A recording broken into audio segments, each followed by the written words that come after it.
No viene nadie. No puedo entrar.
Hola, buenas tardes, ¿cómo les va? Buenas tardes. ¿Cómo les va? ¿Qué dicen? ¿Todo bien? Buenas tardes. Bueno, bienvenidos. Muy bien, bárbaro. Bueno, ¿cómo se preparan para el parcial? Ya estarán ahí en las últimas. en las últimas. Muy bien. Vamos a ir abriendo preguntas, ¿sí? Para la clase de repaso del día de hoy. Temas que quieran que repasemos de, bueno, por supuesto lo que se haya dado en la semana, lo anterior o que no se haya dado en la semana, y vamos a hacer un repaso, una clase abreviada sobre los puntos 21, creo que son 21, ya les digo, 3, 4 y 5, que son los que tenía que dar la doctora Carnero, que estaba enferma y no pudo ir a la clase, así que les pedimos disculpas, y abrimos entonces, en principio, preguntas, consultas, sobre temas que hayan ustedes visto esta semana. Doc, le hago Sí. una consulta. ¿Podrá hacer Sí. así un repasito ligero del tema de honorarios en la quiebra? Honorarios en la quiebra. Sí, el tema de honorarios en la quiebra es un tema complejo, pero en principio yo tendría en cuenta dos cosas. Una, que es un sistema especial y particular, por lo cual las disposiciones de honorarios genéricas, ya sea en la provincia de Buenos Aires o en la ciudad, o digamos en la nación, quedan desplazadas en principio para aplicar sobre los concursos las normas especiales en materia de regulación de honorarios profesionales. Eso como primera medida. Es decir, que las leyes especiales en materia de honorarios son supletorias. En primer lugar, de importancia, están las normas o las regulaciones en materia de honorarios dentro de la ley de concursos y quiebras. Cuando ustedes en el artículo 265 tienen las oportunidades, acá llegamos a la conclusión de que la sección segunda en materia de honorarios se aplica tanto al concurso preventivo como a la quiebra, ¿no es cierto? ¿Por qué? Porque en el 265, en principio, no tenemos un panorama de cuáles son las oportunidades en que hay regulación de honorarios. Y allí ustedes se van a ir a los incisos. Así que no en todas las oportunidades ni en todos los pasos procesales en el avance del, ya sea del proceso principal o de sus accesorios, incidentes, juicios incidentes, estamos en condiciones de que se regulen honorarios. A partir de allí, ustedes van a determinar, de acuerdo a cuál es la oportunidad y en qué situaciones hay regulación de honorarios, cuál es la base. Acá tienen que tener en cuenta dos cosas. No vamos a ir artículo por artículo, sino que ustedes van a tener que tener presente dos cosas fundamentales. Una es cuál es la base regulatoria, es decir, cuál es el monto total que yo voy a tener en cuenta para luego determinar cuáles son las alícuotas, es decir, en qué porcentaje yo voy a cuantificar la labor desarrollada por cada uno de los profesionales en el concurso. Por supuesto que hay aristas, esto es, a grosso modo, qué es lo que sucede en materia de honorarios en el concurso y en la quiebra. Ustedes van a tener también una disposición particular en materia de incidentes, que es el artículo 287, donde tienen cuál es la oportunidad, que es al dictar sentencia que ponga fin al incidente, y cuál es la base regulatoria que se va a tomar, y ahí sí van a aplicar el régimen de honorarios de las leyes arancelarias locales en materia de incidentes, que en general, por lo menos lo que pasa en nuestra ley de la provincia, achica en un porcentaje las alícuotas. Es decir, que si yo en un juicio común, ordinario, de conocimiento, voy a regular, no en materia concursal, por ejemplo, pero sí en un daños y perjuicios, voy a poder regular en una alícuota entre un mínimo del 8% y un máximo del 25%, si se trata de un incidente en el marco de ese proceso, esas alícuotas se van a reducir un tercio. Es decir, que yo voy a poder ir entre un mínimo de un 1,6 y un, bueno, no sé si es exactamente, o un 4,4 y un 8,8, supónganse. Entonces, en materia de incidentes en los concursos, si bien no se aplican en principio las leyes arancelarias locales, en estas situaciones incidentales sí voy a tomar esa reducción de las alícuotas. ¿Está? Bien. ¿Qué más en materia de honorarios? ¿A quiénes se le regula honorarios aplicándose las normas especiales de la ley de concursos? En principio al síndico, en principio también al abogado de la concursada o de la fallida, y a todos los otros profesionales, órganos auxiliares que hayan intervenido en el concurso y en la quiebra, ya sea que los honorarios estén a cargo de la fallida o estén a cargo en ese supuesto de los obligados al pago. Por ejemplo, ustedes saben que el síndico puede solicitar la autorización del patrocinio letrado, cuando el objeto sobre lo que verse su tarea, sus informes, excedan el marco de sus conocimientos, y por lo tanto puede pedir asesoramiento letrado, puede pedir patrocinio letrado. Sin embargo, ustedes saben también, porque lo vieron en la primera parte, que aun cuando el juez le autorice contratar un abogado y tener patrocinio letrado, el síndico sabe que la regla es que debe hacerse cargo de los honorarios profesionales que se le regulen a ese abogado. Entonces, en estas oportunidades del 265, se le van a regular honorarios al síndico y también se le van a regular honorarios al abogado que patrocinó al síndico. Y como dije, retomo, en principio estos honorarios estarán a cargo del órgano, del síndico, salvo que el juez haya autorizado expresamente a que este abogado asesore a la sindicatura y que esos honorarios sean soportados por la quiebra.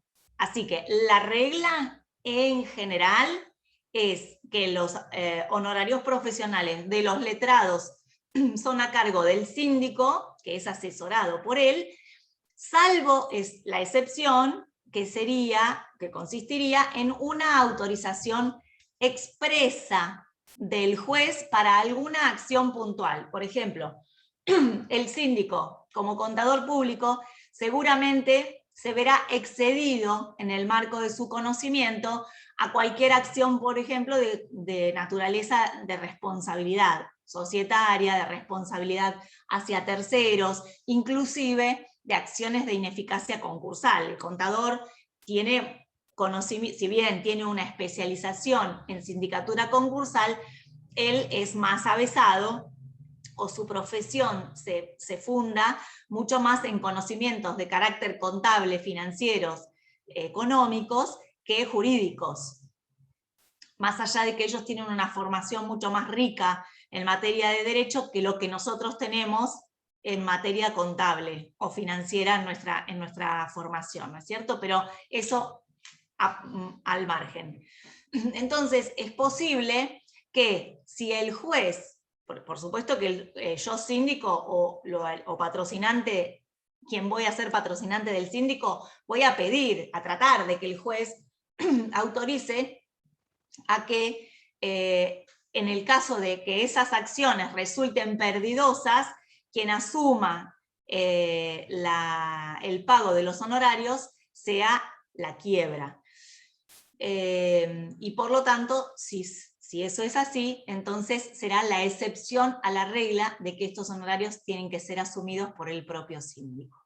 Más allá de eso, ¿quién es el obligado al pago? La oportunidad de regulación va a ser la misma que en el 265. Ergo, si el 265 dice que los honorarios en un concurso se van a regular al homologarse el acuerdo, bien, en esa oportunidad se homologa el acuerdo y se regulan honorarios profesionales. ¿En favor de quién? De todos estos profesionales que mencionamos antes. El abogado de la concursada, el síndico, el abogado de la sindicatura, y también podría existir regulación de honorarios, por ejemplo, en favor de algún tasador, cuando ha intervenido un evaluador, en el caso del salvataje, de algún martillero que intervino en alguna venta, con alguna función particular, o de tasación de los bienes.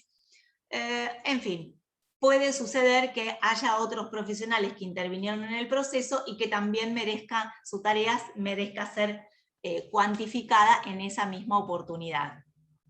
De aquí que estos límites del piso mínimo de la alícuota, vamos a hablar entonces ahora ya no de la base regulatoria, que va a depender de en qué tipo de proceso me encuentro y en qué oportunidad estoy regulando los honorarios, ¿no es cierto? Porque, por ejemplo, al homologar el acuerdo, la regulación, la base de la regulación, el monto que yo voy a tomar como base regulatoria es el pasivo verificado. En cambio, si yo estoy en una quiebra con bienes liquidados, la base regulatoria sobre la que yo voy a luego fijar las alícuotas es el valor de los bienes liquidados, el valor obtenido por los bienes liquidados. Entonces, esa va a ser la base regulatoria.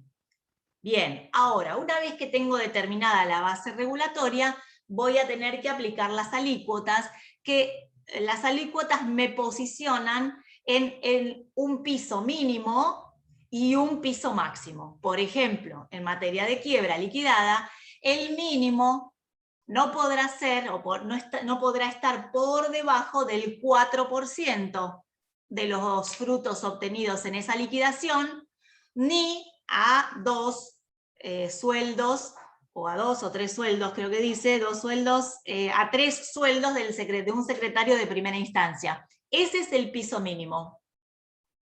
Pero tampoco pueden estar por arriba, por sobre el 12%. Ese es el techo.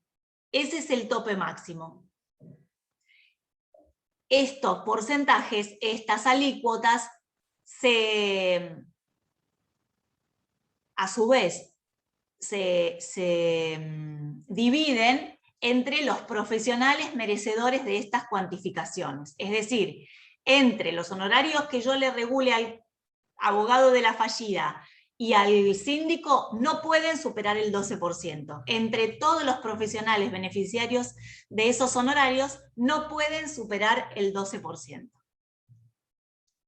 ¿Qué pasa si hay honorarios de terceros a cargo de la fallida? Bueno, de terceros, por ejemplo, abogados que han intervenido defendiendo a terceros contra acciones de responsabilidad, contra acciones de ineficacia. Bueno, a ellos también se le van a regular honorarios, pero en oportunidad de dictarse sentencia en cada uno de estos procesos, y esos honorarios son los que luego, cuando armemos el proyecto de distribución, van a formar parte de los gastos del concurso o de los gastos, o la reserva de gastos, de acuerdo a si estos honorarios fueron generados o no en virtud de créditos con garantía especial, con hipoteca o prenda, con motivo de la liquidación, o han sido generados en el proceso principal y no con motivo de un crédito con garantía real.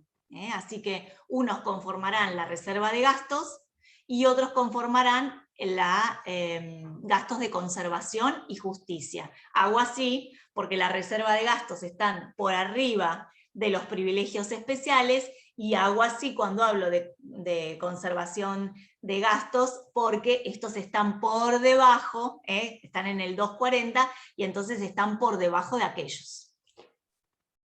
Un panorama muy genérico, ¿no es cierto? Después podríamos hablar mucho más. No sé si... ¿dónde estás? Que no te veo ahora. No sé si está cubierta la inquietud. Sí, Doc, gracias. Ernest. Bueno, muy bien. ¿Alguna duda puntual sobre esto? Ernesto, ¿alguna duda puntual sobre esto tenías? No, era esto porque había leído en un Power Sí. que estaba en el campus, Sí. acerca de la base regulatoria sobre digamos, la base regulatoria en el concurso y en la quiebra. Y decía que en el concurso era el activo prudencialmente estimado, como regla general, y en la quiebra el activo realizado. Pero en Gracia Vile había leído que en el concurso, que es con lo que dijo usted, que en el concurso preventivo es el pasivo verificado. Exactamente, sí. Sí. Y de todas maneras, acá en el concurso preventivo, fíjate que dice, en caso de acuerdo, los honorarios totales de los funcionarios y de los CINE son regulados sobre el monto del activo prudencialmente estimado por el juez, y acá te da el piso, no pudiendo ser menos del 1%, ni superior al 4%, o sea, tenés los dos parámetros acá. El activo prudencialmente estimado es para no perforar el piso, y el 4% es, teniendo en cuenta el pasivo verificado, para no perforar el techo. Entre esa base te manejás. Ah, ahí va, perfecto. Porque puede no haber activo también. Y ahí siempre tomas la retribución sostén, que es los sueldos de los secretarios. En unos casos son el 2% y en otros casos le llamamos retribución sostén, porque ese sería el mínimo del mínimo.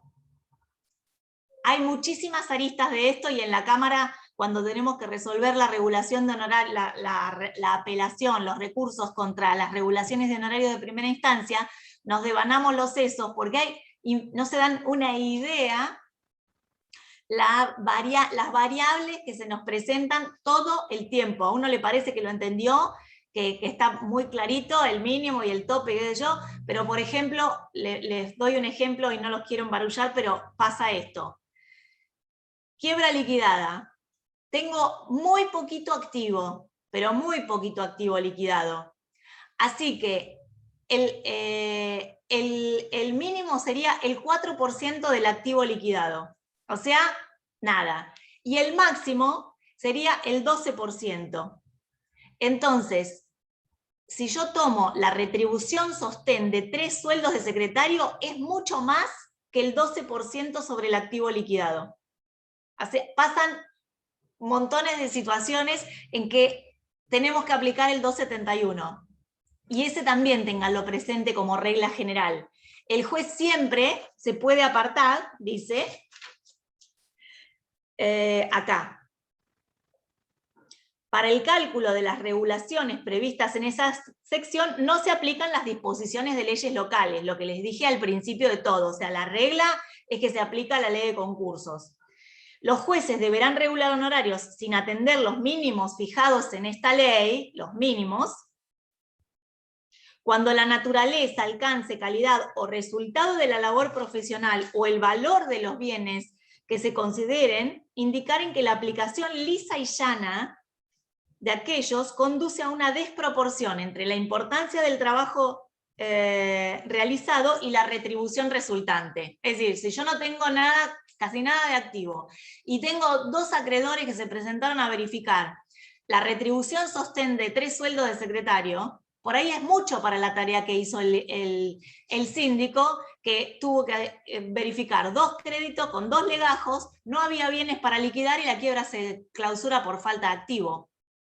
¿Me explico? Entonces aplicamos el 271 y dice, en este caso, el pronunciamiento judicial deberá contener fundamento explícito de las razones que justifican esa decisión bajo pena de nulidad. Siempre las sentencias tienen que estar fundadas, pero cuando yo me aparto de los mínimos, porque considero que hay una desproporción entre la tarea realizada y el valor de los bienes en juego, pues entonces lo tengo que fundar más.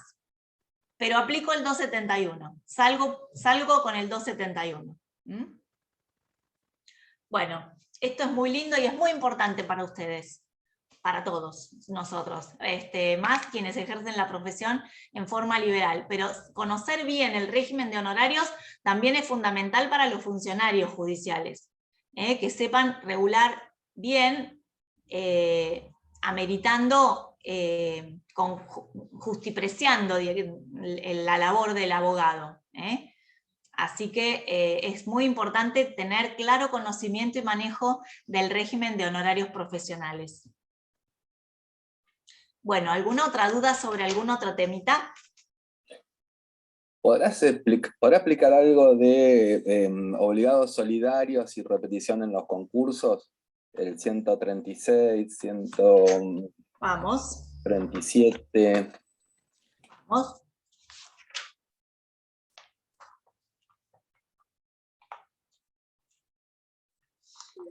Dice el 137. Bueno, repetición entre los concursos primero. Son los efectos sobre las situaciones jurídicas preexistentes, qué pasa con la quiebra y estas obligaciones. Y acá dice, no existe acción entre los concursos de los coobligados solidarios por los dividendos pagados al acreedor, salvo si el monto pagado excede del crédito. Es decir, los coobligados solidarios están ellos sometidos a un régimen de el deber de cancelar el 100% del crédito. Si del dividendo, acá se supone que hay 2 concursos, uno del obligado principal y el otro de un coobligado y también en concurso o quiebra del otro coobligado. Si por cualquier razón los dividendos en cualquiera de estas quiebras superaron o cancelaron el 100% del capital, el síndico de la quiebra interviniente de aquel coobligado que pagó no puede repetir no puede pedirle la compensación en la quiebra del otro coobligado solidario. ¿Sí? No pueden repetir entre falencias. Eso por un lado. Salvo, ¿sí?, que el pago de ese dividendo signifique que paga más que el límite del crédito. Si en esta quiebra ya había pagado un porcentaje y con motivo del dividendo de la otra quiebra del coobligado se hubiera cancelado el 100% y este ya había pagado el 20%, este que pagó de más puede repetir del otro el 20% que pagó de más, ¿sí? Eso es así.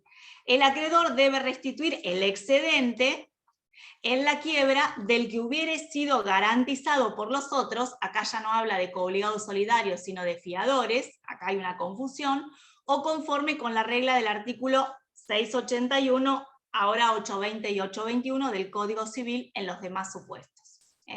Así que, yo acá no tengo el 820 y el 821, ¿ustedes lo tienen ahí? A ver si lo tengo en el ebook.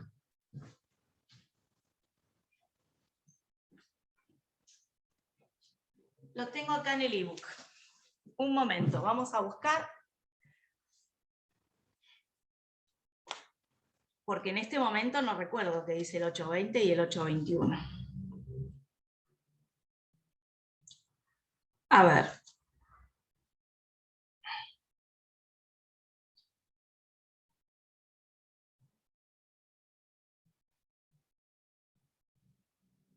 Si alguien lo tiene antes que yo, lo lee, para no perder. Acá.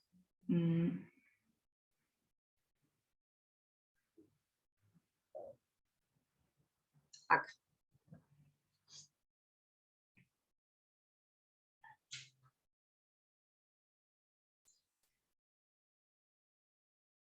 $8.20.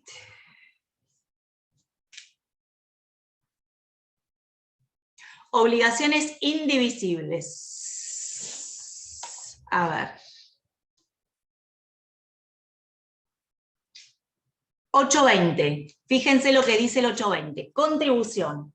Si uno de los deudores paga la totalidad de la deuda o repara la totalidad de los daños o realiza gastos en interés común, tiene derecho a reclamar de los demás la contribución del valor de lo que ha invertido en interés de ellos con los alcances que determina el 841.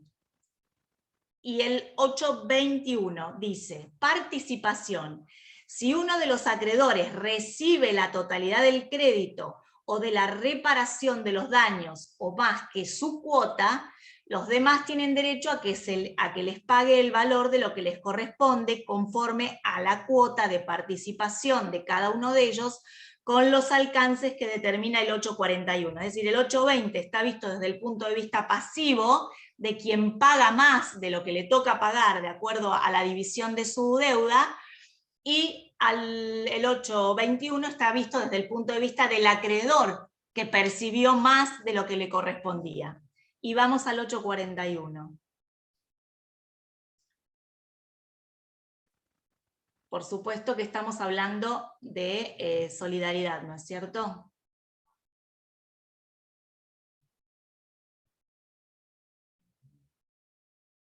A ver, aquí.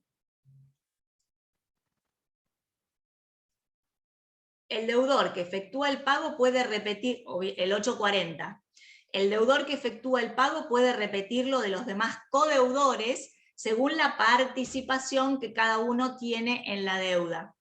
La acción de regreso no procede en caso de haberse remitido gratuitamente la deuda. Y el 841 dice, las cuotas de contribución se determinan sucesivamente de acuerdo con A, lo pactado, B, la fuente y la finalidad de la obligación o en su caso la causa de la responsabilidad, y C, las relaciones de los interesados entre sí y de las demás circunstancias. Si por aplicación de estos criterios no es posible determinar las cuotas de contribución, se entiende que participan en partes iguales. Y acá sigue, fíjense el 842, habla en caso de insolvencia. La cuota correspondiente a los codeudores insolventes es cubierta por todos los obligados. Así que en eso el 136 lo que dispone es que existiendo dos falencias, si uno de ellos abona la totalidad, no puede repetir, es decir, esta contribución no puede ser ejercida. Bien. Y luego el 137, acá habla de coobligado o fiador garantido.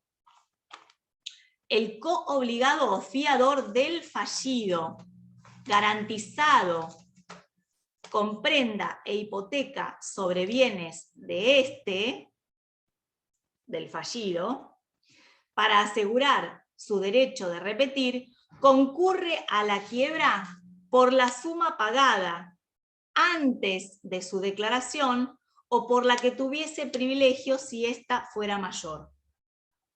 O sea, que el fiador debe solicitar verificación de créditos, ¿sí? Debe solicitar verificación de créditos, y por eso es que, recordando el 32 reproducido por el 200, dice: todos los acreedores por causa o título anterior a la presentación y sus garantes tienen que solicitar verificación de créditos, porque para que los fiadores o garantes que pagan, que han garantizado el cumplimiento de obligaciones respecto del fallido y pagan al acreedor, podrán repetir del fallido siempre que hubieran participado a través del proceso de insinuatorio, a partir del proceso verificatorio. Del producto del bien y hasta el monto del privilegio se satisface en primer lugar al acreedor del fallido y del coobligado o fiador. Después, al que ejerce la repetición por la suma de su pago. En todos los casos se deben respetar las preferencias que correspondan.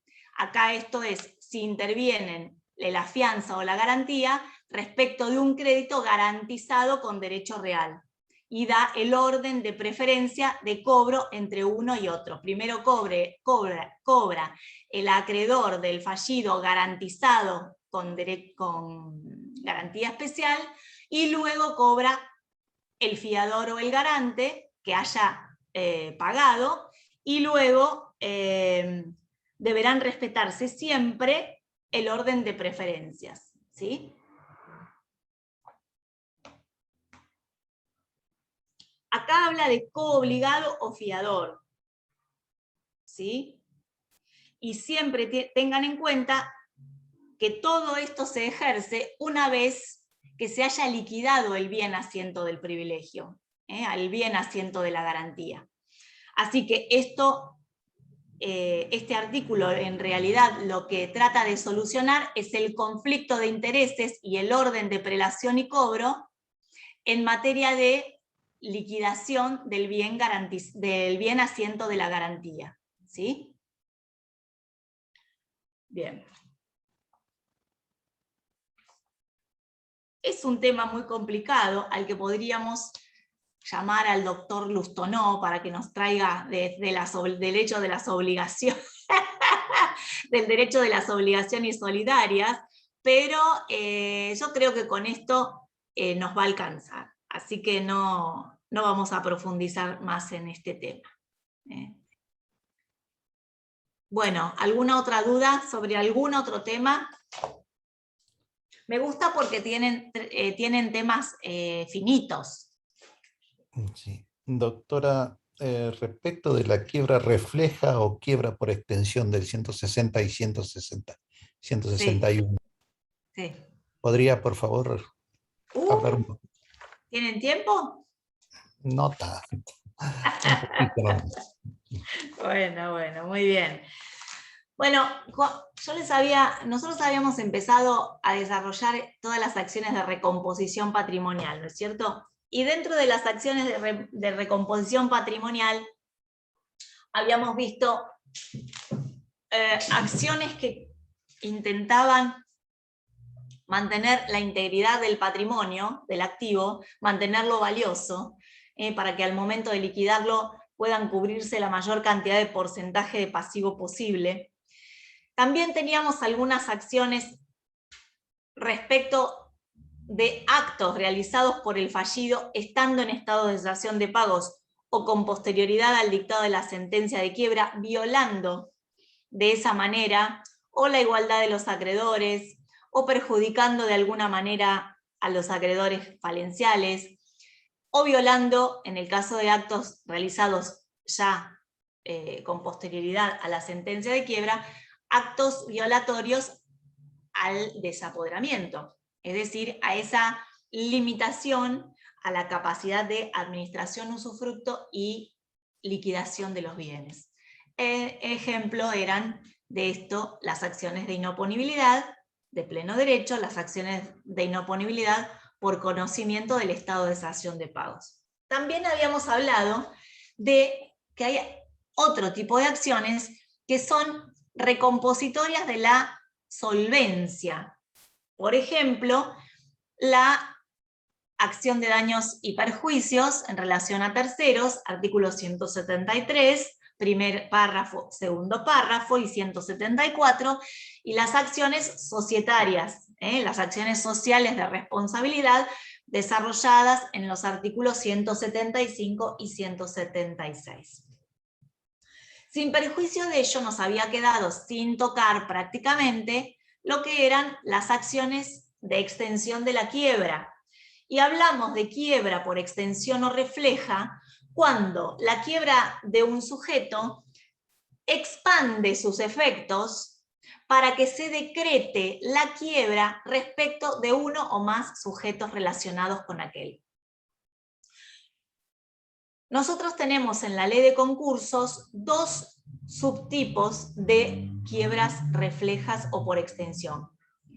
Una es la quiebra, la extensión regulada en el 160, y otra es la quiebra por extensión sancionatoria regulada en el artículo 161, cuyo trámite también está luego desarrollado en los artículos siguientes, 162 en adelante. En el primer supuesto, se trata de una quiebra refleja neta, pura, porque el artículo dispone, no sé si lo tienen adelante, pero creo que dice algo así, es la quiebra de la sociedad. Importa la quiebra de los socios con responsabilidad ilimitada. Y antes de entrar en esto, quiero que se vayan al 172. Quiero que se vayan al 172. El 161, por otro lado, habla de la quiebra por extensión sancionatoria, ya sea en el primer inciso, por los actos que hayan ejecutado terceros, y hubieran ejecutado actos en relación a los bienes disponiendo de ellos como si fueran propios. En el segundo inciso, abusado del control, abuso de control, y en el tercero, confusión patrimonial inescindible. Entonces, volviendo al 160, después lo vamos a volver a ver al 172. Pero en principio, el 160 establece que la quiebra de la sociedad importa la quiebra de los socios con responsabilidad ilimitada. Y acá la doctrina discute a qué tipo de sociedades están encuadradas en esta disposición. Parte de la doctrina, la teoría amplia, si se quiere, dice que la quiebra de un ente se extiende a todo aquel sujeto que ya sea porque el tipo societario dispone o establece un régimen de responsabilidad ilimitada del socio respecto al pasivo asumido por la sociedad, y entonces hay una comunicación de responsabilidad, pero suma a eso aquel sujeto que sin ser socio con responsabilidad ilimitada, de todas maneras la ley lo sanciona con la ilimitación de responsabilidad ante algún supuesto que la ley de sociedades así lo establece. Por ejemplo, la sociedad de objeto ilícito, la sociedad de objeto prohibido, aquellos socios que ejecutan actos en competencia con la sociedad, aquellos sujetos sancionados con responsabilidad ilimitada por alguna conducta que llevaron a cabo en perjuicio del ente. La teoría restrictiva dice no, este artículo solo se refiere a se le va a decretar la quiebra a los socios solamente a aquellos que, sabiendo la responsabilidad que asumían, de todas maneras decidieron formar parte del ente, ser socios, quisieron ser socios sabiendo que con su propio patrimonio, que había una comunicación de responsabilidad y que con su propio patrimonio tienen que hacerse cargo, son responsables del pasivo, de la totalidad del pasivo social. Y otra parte de la doctrina que habla de una posición intermedia. Por ejemplo, basándose en la teoría restrictiva, solo se va a decretar la quiebra de los socios que quisieron formar parte de un ente con este tipo de responsabilidad amplia, más aquel, por ejemplo, el socio oculto, artículo 34 de la Ley de Sociedades, y aquel, en las sociedades en comandita, aquel que, no pudiendo inmiscuirse, el comanditario, que no pudiendo inmiscuirse en la administración de la sociedad, aún así lo hizo. Y por lo tanto se lo sanciona, la ley societaria lo sanciona, con la ilimitación de la responsabilidad. Estos serían dos supuestos muy puntuales. Esta sería la teoría a la que nos enrolamos en la cátedra, es decir, en principio, la quiebra de la sociedad importa la quiebra de los socios que, sabiendo que tenían esta responsabilidad, de todas maneras asumieron y se formaron parte del ente, más estos únicos dos supuestos específicos de sanción con la ilimitación de la responsabilidad. Pero ¿qué más dice el 160? Va a decretarse la quiebra de los socios presentes, es decir, aquellos que al momento de decretarse la quiebra del ente son socios, más aquellos que hubieran recedido o hubieran sido excluidos estando la sociedad en estado de cesación de pagos. Entonces, yo soy socia de una colectiva con Marcos Córdoba. La colectiva nuestra se va a llamar Alimar, Sociedad Colectiva. Alimar, Sociedad Colectiva. Hoy se le decreta la quiebra y los socios somos nosotros dos. Así que hoy, teniendo el contrato constitutivo del ente, el juez dicta sentencia de quiebra de Alimar y sentencia de quiebra de Marcos y sentencia de quiebra de Alicia. Estas quiebras de Marcos y de Alicia son las quiebras reflejas de la quiebra de Alimar. ¿Ok? Ok, quisimos formar parte de una colectiva, ahí tenés. Estado de cesación de pagos. Entonces, aunque yo no esté en estado de cesación de pagos, y habíamos hablado de esto, cuando hablamos del periodo de sospecha, lo recordarán, cuando les pregunté, ¿puede el periodo de sospecha tener una duración de 0 días? Y dijimos, sí, Sí, porque claro. sí. ¿Sí? ¿Consienten o sí me están por preguntar otra cosa?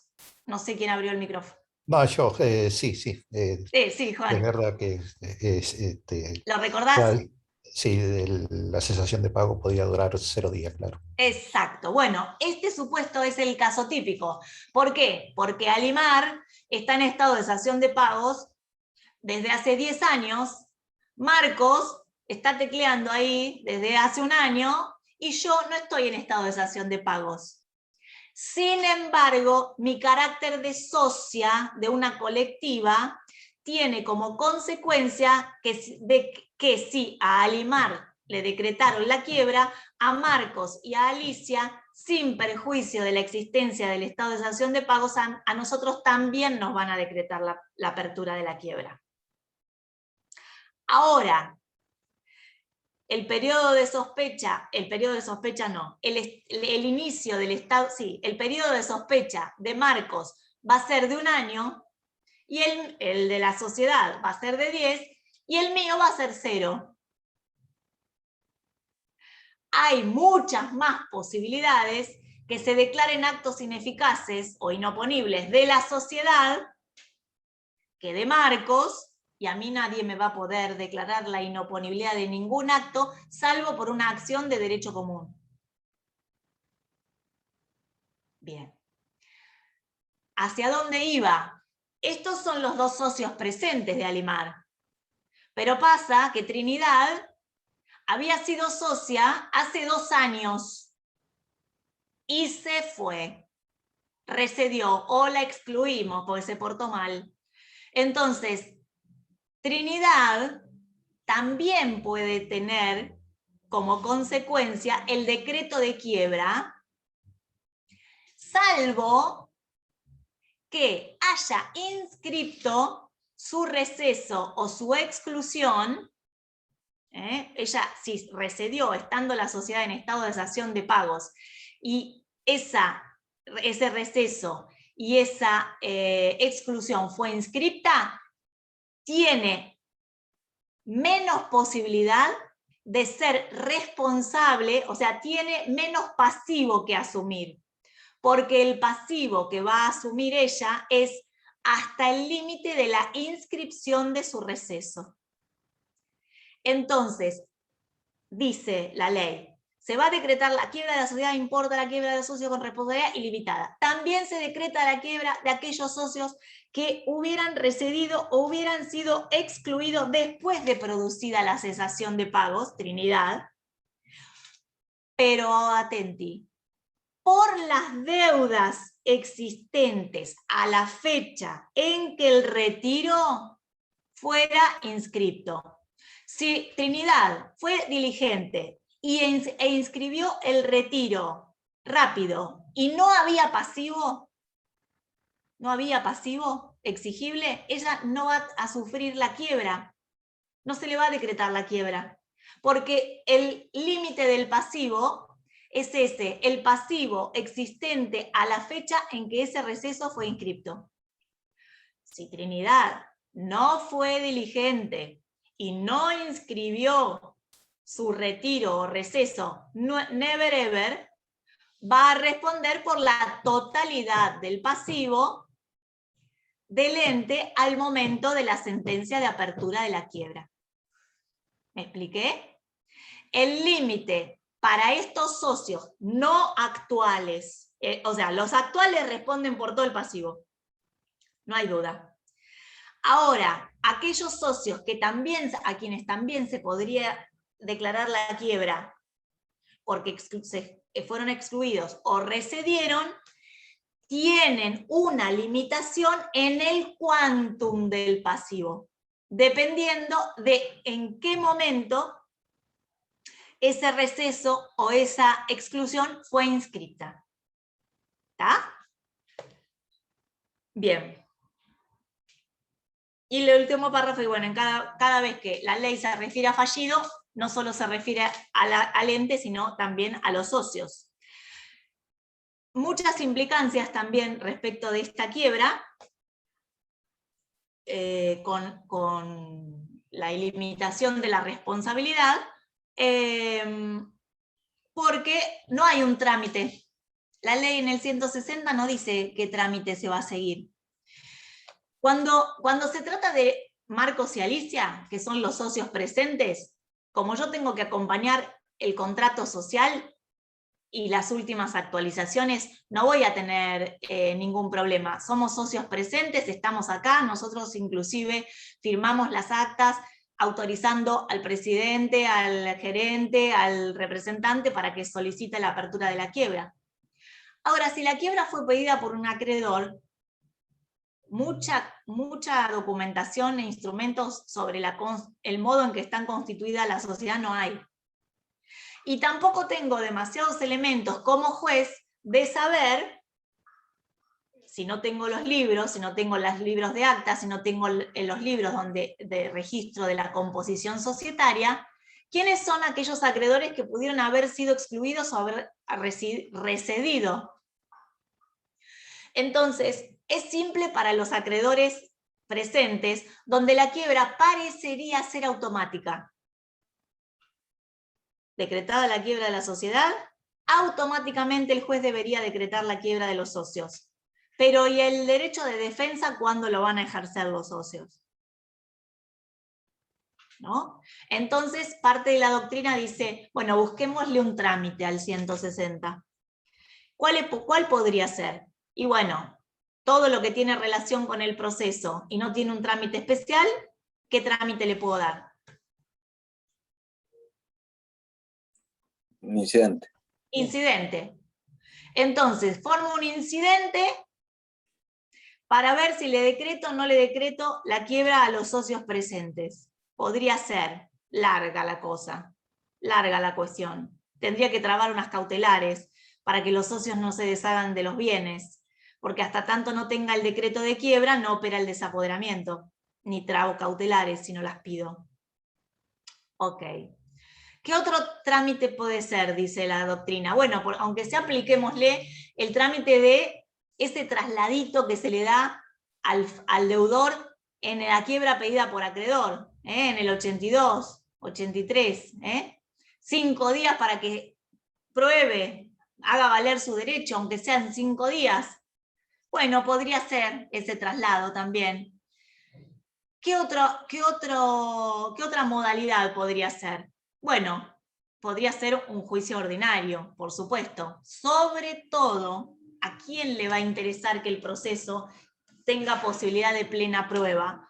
A socios como Trinidad, donde necesitan acreditar que ellos, cuando recedieron, la sociedad no estaba en estado de cesación de pagos. Entonces, tiene responsabilidad de cero pasivo. La quiebra no tiene sentido. Fíjense lo que dice el 160, que se hubieran retirado o hubieran sido excluidos después de producida la cesación de pagos. Después de producida la cesación de pagos. Y acá me encuentro con otra dificultad. ¿Cuándo se determina la fecha inicial del estado de cesación de pagos? ¿Cuando decreto la quiebra? ¿Qué necesito para poder fijar la fecha inicial del estado de cesación de pagos? Una sentencia aparte con un incidente. Un incidente, sí. Que depende de qué cosa. El informe general. El informe individual. Sí, excelente. Estamos en pañales acá. Le estoy decretando la quiebra a un ente cuyos socios tienen responsabilidad ilimitada. No tengo ni síndico sorteado. Entonces, necesito un procedimiento, por mínimo que sea, porque todos los socios tienen el derecho de ejercer su defensa y alegar y probar todo lo que haga a su derecho, que es tratar de reducir la responsabilidad sobre todo el pasivo que pueda y eximirme de responsabilidad. Yo cuando me fui, dice Trinidad, esta sociedad era un violín. No, ni loco estaba en estado de cesación de pagos, así que a mí ni me miren para decretarme la quiebra. ¿Hasta ahora vamos? Vamos. Todas las disposiciones relativas a la extensión del 161, extensión de quiebra, sanción o quiebra refleja sancionatoria, todo el régimen de procedimiento, de competencia, de masas, de síndico, de deudas entre fallidos, de repetición entre coobligados, lo que vimos hoy, entre quiebras, todo eso que está regulado, parecería después de la quiebra refleja del 161, en lo pertinente es aplicable a la quiebra refleja del 160. No, en el 160 no dice nada de cuál es el juez competente, no dice nada de nada. Entonces, todas esas disposiciones en lo pertinente serán aplicables también a la quiebra por extensión del 160. ¿Qué pasa con la extensión del 161? Y aquí sí lo ve, ustedes podrán fácilmente advertir que la quiebra refleja o por extensión es para que haya más sujetos responsables por el mismo pasivo, ¿no? Si yo tengo un sujeto con activo muy devaluado, muy flaco, nulo, y tengo la posibilidad de expandir esa responsabilidad para que otros sujetos con sus activos cubran el pasivo del ente flaco, entonces la extensión de la quiebra vale la pena. Pero esta es una herramienta que, salvo en raras excepciones, ha cumplido su finalidad. ¿Por qué?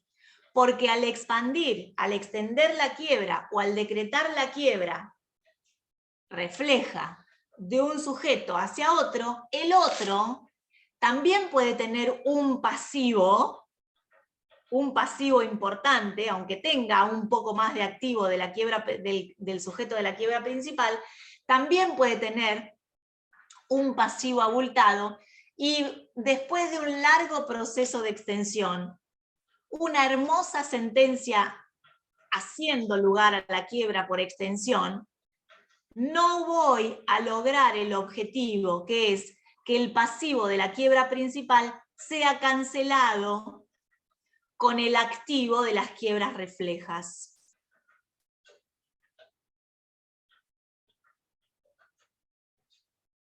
Tres son los incisos del 161, y lo difícil y lo poco usado del instituto se debe particularmente en el primero y el segundo inciso, porque al ser una acción sancionatoria, es un instituto sancionatorio, es de interpretación restrictiva. Y es típico, las conductas tienen que calzar justo con la regulación de los incisos. El primer inciso del 161 dice: a toda persona, física o jurídica, que bajo la apariencia de la actuación de la fallida, acá ya hay una situación de apariencia, nos parecía que estábamos haciendo una cosa y estamos haciendo otra, ha efectuado los actos en su interés personal. Y acá, cuando ha efectuado los actos, también se trata de conductas omisivas. Ha efectuado actos desde el punto de vista activo, o ha dejado de hacer actos en beneficio propio y en perjuicio de la fallida. Dispuesto de los bienes. Fíjense la tipicidad del inciso. Dispuestos, es decir, que hayan salido bienes sin la debida contraprestación. Actos de disposición, como si fueran propios, en fraude. O sea que tiene que haber una persona física o jurídica, que bajo la apariencia de otra persona, que es la fallida, que puede ser física o jurídica, en apariencia, actuando en apariencia por la fallida, haya dispuesto los bienes como si fueran propios, en perjuicio o en fraude a los acreedores. El típico caso, o bien del testaferro, o bien de la sociedad de fachada, se da bastante cuando entre un grupo de sujetos, personas físicas, personas humanas o jurídicas, se utiliza a alguna de los entes o de las personas para cargarle todo el pasivo, disponiendo los activos solo en beneficio de una de las personas, de una o varias de las demás personas.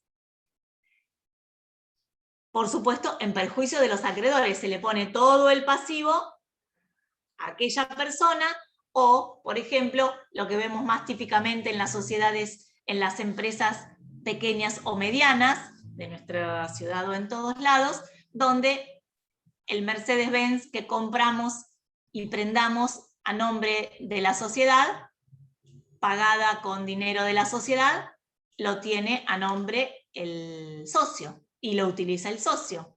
O en vez de comprar un camión, me compro una Ferrari. Entonces, todos los bienes de la sociedad están a nombre de una persona, de un sujeto, y la sociedad está vacía y llena de pasivo. Bien. Así que esas conductas son típicas, y por lo tanto, si encuadra en la tipicidad, es posible que teniendo un fallido con activo insuficiente, se extienda o tratemos de ampliar la responsabilidad patrimonial hacia otro sujeto, decretándole la quiebra.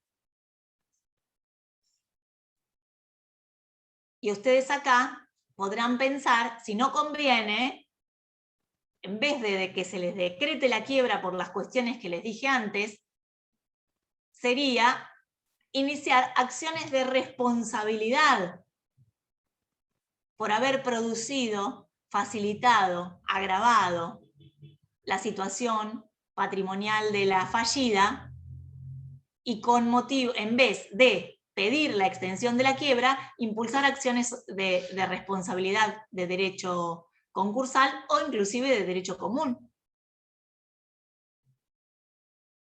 cuya indemnización es la que va a engrosar el activo para cancelar el pasivo, sin riesgo de que también el pasivo suba. Bien. El segundo inciso habla de control, y acá no nos vamos a meter, esto los van a leer solos, pero sí nos vamos a ir al 172, que lo dije hoy, porque dice: cuando dos o más personas formen grupos económicos, aún manifestados por relaciones de control, pero sin las características previstas en el 161, la quiebra de una de ellas no se extiende a las restantes. O sea, que para que yo vea sometido un grupo a los riesgos de que la quiebra de una controlada se extienda hacia una controlante o al grupo controlante, tiene que haber abuso de control. O sea, que la regla es: si hay una conformación de un grupo societario, no necesariamente la quiebra de uno de esos miembros del grupo importa la quiebra de los demás. Y acá me tengo que quedar tranquila, porque la existencia de los grupos está receptada en nuestra normativa societaria. Es posible, ¿sí? Perfectamente posible. Y no está sancionada con la quiebra como principio. Lo que sí está sancionado en el inciso 2, y es a lo único a lo que me voy a referir del inciso 2, es a que se haya sometido a una controlada, a una situación de insolvencia para beneficiarse en forma directa o indirecta una o más de los demás miembros de ese grupo.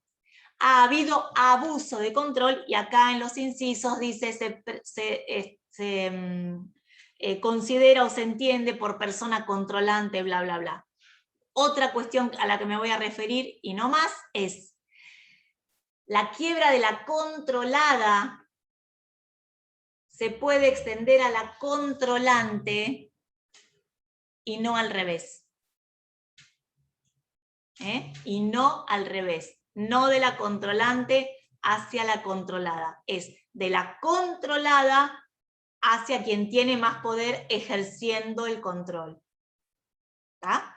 Bien. Tercer inciso. Cuando exista confusión patrimonial inescindible, no lo puedo definir. No lo puedo determinar claramente. ¿Qué es lo que no puedo determinar claramente? La conformación del activo, y atención con la conjunción, y del pasivo. Si yo tengo confundido el activo, es decir, hay bienes que están acá, otros bienes que las tiene el socio, otros bienes que están a nombre de otra sociedad, tengo confundido el activo por todos lados, pero el pasivo está claramente delimitado entre los entes o entre las personas, no es posible, salvo que incurran en alguna de las conductas del inciso 1 o 2. Se trate de una persona que bajo la apariencia de la fallida haya dispuesto de los bienes como si fueran propios, en fraude de los acreedores, o en una situación de control abusiva. Pero por solo confusión patrimonial inescindible se tienen que dar confusión de los dos componentes del patrimonio. Confusión de activos y confusión de pasivos. Si solo hay confusión de pasivos, pero los activos están delimitados claramente a nombre de cada uno de los sujetos, pues no va por el inciso tercero. Fíjense si la conducta tipifica en alguno del primero o dos, ¿sí? Ok. ¿Qué es lo más importante de extensión de la quiebra? La conformación de las masas. ¿Qué masas? Masas de activo y de pasivo. Pero sobre todo de activo. ¿Cómo se conforman las masas? Y acá me va a interesar saber cómo se conforman las masas para saber si me va a ser útil o no el procedimiento de extensión de la quiebra. Entonces, si yo le decreto la extensión de la quiebra de un sujeto hacia otro, con motivo del inciso 1 o 2, es decir, aquel sujeto que bajo la apariencia, o por control abusivo, la regla es la conformación de masas separadas, artículo 168. Quiere decir que con el activo yo tengo dos quiebras, la quiebra de Marcos y la quiebra de Trinidad. A Marcos se le decretó la quiebra y con motivo de que Trinidad ejerce el control sobre Marcos, sociedad anónima, se le decretó la quiebra a Trinidad, sociedad anónima. Si se conforman masas separadas, como es la regla en estos incisos de control, con el activo de A vamos a cancelar el pasivo de A. Con el activo de Marcos vamos a cancelar el pasivo de Marcos. Bueno, pero dijimos que el pasivo era tan grande que el activo de Marcos era casi nulo o insuficiente y por eso se justificaba el decreto de quiebra a Trinidad Sociedad Anónima. Espérenme. Con el activo de Marcos se cancela el pasivo de Marcos. Con el activo de Trinidad se cancela el pasivo de Trinidad. pero con el sobrante del activo de Trinidad se conforma un fondo común, le llama la ley, y de ese fondo común se cancela el pasivo de Marcos. ¿Bien? ¿Me siguen? Vamos a meter a Bruno también. Vamos a meter a Bruno para ampliar el ejemplo.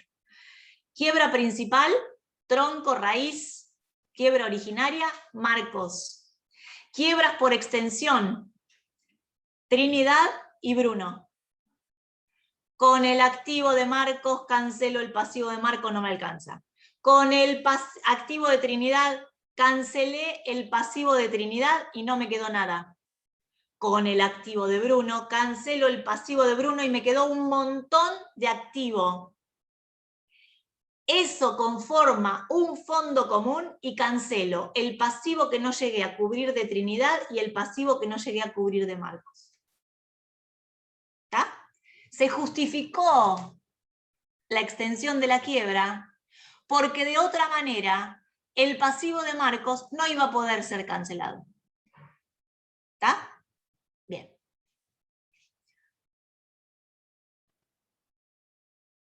¿Qué puede pasar cuando hay conformación de masas separadas?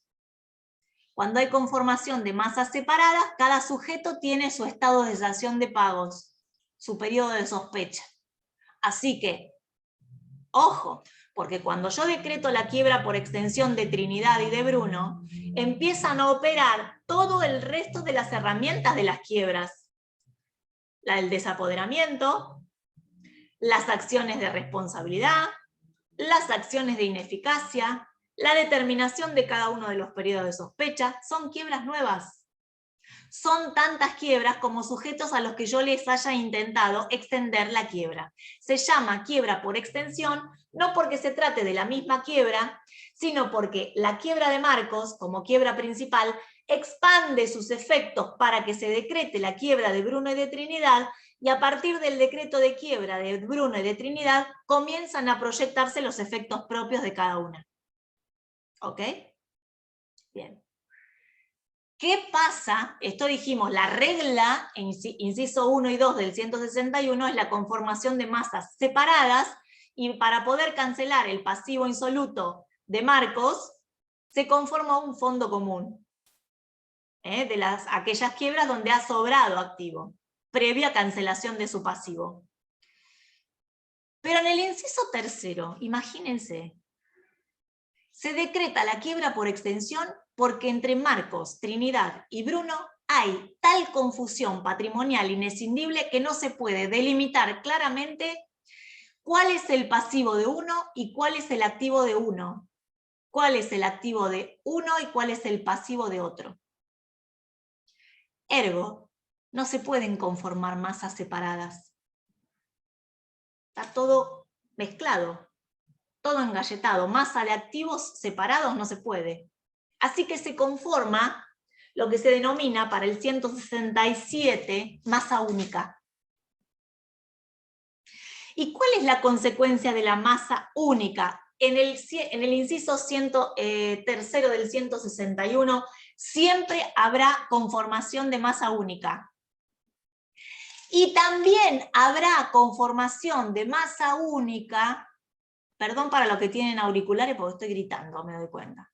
También habrá conformación de masa única en los incisos 1 y 2, porque decreté la quiebra con motivo de la actuación bajo la apariencia o del control, pero cuando les decreto la quiebra, el síndico se da cuenta que hay confusión patrimonial inescindible entre sus activos y pasivos. Podría suceder perfectamente. Es decir, que la quiebra por extensión arrancó fundada en las conductas tipificadas en el inciso 1 y 2, pero después, al presentar el informe general, el síndico se dio cuenta que los activos y pasivos están confundidos. Entonces, lo que en principio iba a ser conformación de masas separadas, ya no será, y se conformará masa única. Entonces, masa única siempre en el inciso tercero, y cuando haya confusión patrimonial inescindible en las extensiones por los incisos 1 y 2. ¿Qué quiere decir que conformo masa única? Entonces, quiere decir que se va a formar toda una galleta de activos, se van a liquidar y se van a cancelar todos los pasivos juntos, atendiendo los privilegios. Atendiendo los privilegios. Hay otras consecuencias. Por ejemplo, en la determinación de la fecha inicial del estado de cesación de pagos. Si yo tengo masas separadas, dijimos que cada sujeto tiene un periodo de sospecha distinto. O sea, podrían coincidir, pero cada uno tiene un periodo de sospecha individual. Cuando tengo conformación de masa única, hay un único periodo de sospecha, que sería, en principio, del primero, de la quiebra originaria, porque voy a tratar de expandir los efectos para la declaración de inoponibilidad lo más allá que pueda, abarcar la mayor cantidad de actos posibles para declarar inoponibles si son perjudiciales. Los coobligados solidarios. Los coobligados solidarios. En masas separadas, estos coobligados pueden venir a verificar a la quiebra del otro, más allá de que después no puedan repetir lo que pagaron por el 137. Entonces, todos los acreedores por título de causa o título anterior a la presentación y sus garantes van a poder venir a verificar a la quiebra. Recíprocamente, si Marcos es acreedor de Bruno, y Trinidad es acreedora de Marcos, no, acá estás Bruno, me cambiaste de lugar en la pantalla, van a poder solicitar la verificación de si hay masas separadas, van a poder ir a verificar, van a tener verificaciones cruzadas. Y ahí el síndico va, no necesariamente tienen que solicitar verificación, sino que el síndico mismo podrá hacer esa determinación a partir de los informes. Pero si hay masas únicas, si hay masa única, porque todo el activo está confundido, todo el pasivo está confundido, por más que sean acreedores recíprocos, la calidad de deudor y de acreedor produce la confusión. Entonces, se produce la extinción de la obligación por confusión, es decir, reunir un mismo sujeto, la calidad de acreedor y deudor, por supuesto, con el límite de la deuda menor, ¿no es cierto? Pero, en fin, esas son las consecuencias, los daños colaterales entre conformar una masa separada o una masa única. Esto está en la ley. Lo que yo quería explicarles en este tema, que es apasionante, es, fíjense que posiblemente, luego de un proceso largo de extensión, en principio es trámite ordinario, salvo que las partes se pongan de acuerdo y lo hagan por incidente, cosa que no he visto nunca, la sentencia de extensión no tiene el efecto deseado. ¿Por qué? Porque si encima hay confusión patrimonial, todo va a un mismo pozo, acá sí que no hay fondo común, no hay nada. Hasta podrían verse afectados terceros, de acuerdo a si se determina o no la conformación de masa única o separada. En general va a intervenir el mismo síndico, y si se complejiza la cosa, podrían determinarse también una sindicatura plural. Pero esos son todos temas procesales que no hacen a la complejidad del instituto, que lo que sí me parece fundamental es esto, ¿no? Lo más relevante del decreto de quiebra refleja, sanción del 161, es ese. Es qué posibilidades hay de que este pasivo, que gran pasivo de la quiebra originaria, sea cancelado gracias al decreto de quiebra de uno o más sujetos. Esto necesitaría una clase completa de 1h30, pero traté de compilar lo más importante, lo que me parece más importante. ¿Alguna duda más? Creo que hace, no se queda en sus casas. Perfecto, doctora, muy amable, gracias. No, por favor. Alguien había hablado, pero no sé. ¿Alguien tiene alguna duda más? Bueno, no vimos al final los puntos 21, 3, 4 y 5, pero fíjense que tienen en el campus un PowerPoint muy interesante, excelentemente desarrollado por la doctora Virginia Carrara, un Power con conclusión y clausura, conclusión de la quiebra y clausura. Se los recomiendo. Ley ese cuadro y creo que hay una clase grabada de Zoom de conclusión y clausura. No tiene mayor complejidad, más que, por favor, sepan distinguir la diferencia entre clausura y conclusión. Modos de clausura y modos de conclusión, típicos, atípicos y mixtos. Eso, préstenle un poquito de atención a la letra de la ley, no tiene mayor complejidad. Bueno, yo me despido. Ha sido un placer compartir con ustedes este cuatrimestre. Yo no voy a estar presente en el parcial, cosa que lamento, pero tengo un viaje reprogramado por 4ª vez y me toca ahora, según Aerolíneas Argentinas, y si me llevan, el día miércoles no voy a estar presente en el parcial. Les deseo toda la suerte del mundo y espero, no por nada, sino no volverlos a ver como alumnos de Derecho Concursal. Eso es una muy buena noticia para ustedes, y sí, seguramente nos volveremos a cruzar en la vida, en el ejercicio de la profesión. Ya saben que trabajo en la Cámara Civil, así que sala segunda, cualquier cosa que necesiten.